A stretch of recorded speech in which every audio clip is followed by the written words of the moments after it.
बसी पारि सहित कथा हो पारि मु सब बैल मरिगा को मुंडियाटे मारे मो ये पिला माने भी कहते सार सब अनुचिंता कहती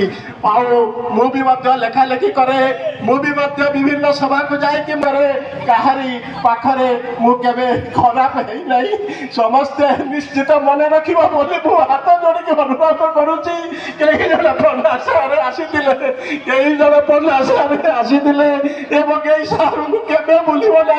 बाइल बारिगार समस्त जनसाधारण अनुरोध करुच्ची समस्ते टिके मो कथा मन रखिए मो विद्यालय शिक्षक शिक्षयित्री मान को अनुरोध करुच्ची जड़े कई प्रणाशार थे आपण गहन आज शुभ विदाय शुभ बेलार शुभ विदाय आज ये पवित्र दिवस रे बारिगाँ उच्च प्राथमिक विद्यालयर वरिष्ठ सहकारी शिक्षक श्रीयुक्त निरंजन पंडा अवसर ग्रहण कर विदायकालीन संबर्धना सभा को ये विद्यालयर प्रधान शिक्षयित्री समस्त शिक्षक शिक्षयित्री ग्रामवासी विद्यालय परिचालना कमिटर सदस्य सदस्या छात्र छात्री अति आग्रहर सहित जो पूज्य पूजार निदर्शन स्वरूप तांको विदाय देइछंती तांको आमे धन्यवाद दबा। आज ये मंच उपस्थित थिले आनंदपुर गोष्ठी शिक्षा अधिकारी श्रीयुक्त हरिहर दली जे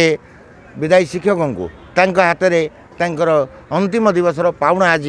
दान करछंती प्रदान करछंती एवं जाऊ ये समस्त सहयोग जो मैंने आयोजक थे आज कार्यक्रम आम साधुवाद जनवा धन्यवाद दबा एवं मु ये अवसर में पंडा को मोर शेष आशीर्वाद करी से तो ब्राह्मण लोक तथापि तांकर अवसर जीवन सुखरे कटू एवं से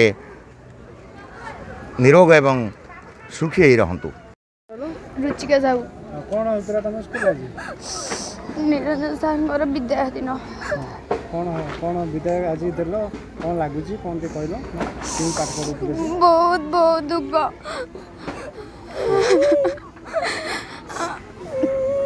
गोटे वाक्यर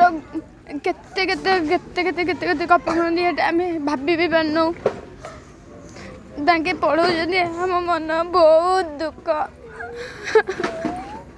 कौन सब पढ़ाते साहित्य कौन सब किसी पुराना कथा मन अच्छे सार तुम केते गेल करदी केते पढ़ा मको प्रथम रु षष्ठ सारी सार साहित्य पढ़ाउतले सार तुम केमती कौन पाठ पढ़ू नाची नाची गाई गाई आज सार विदा दो केमती लागु टोटली भल लाଗୁନି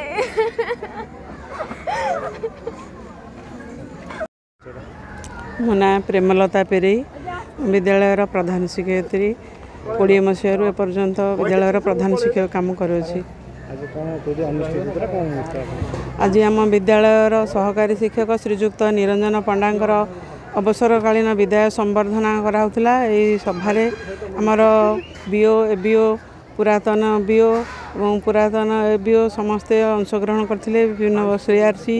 आमर संघ नेता समस्ते सभारे अंशग्रहण करथिले। आमर छात्र छात्री आउ कमिटी मेंबर ग्रामवासी समस्ते अंशग्रहण करथिले। ए विदायकालीन सभा जेहेतु थिला तेणु आमर निरंजन पंडा सारे आज चाकरी तांकर सरी जाउथिबारु तांका मनरे बहुत अवशोद और क्षोभ थिला। से टिके मर्माहत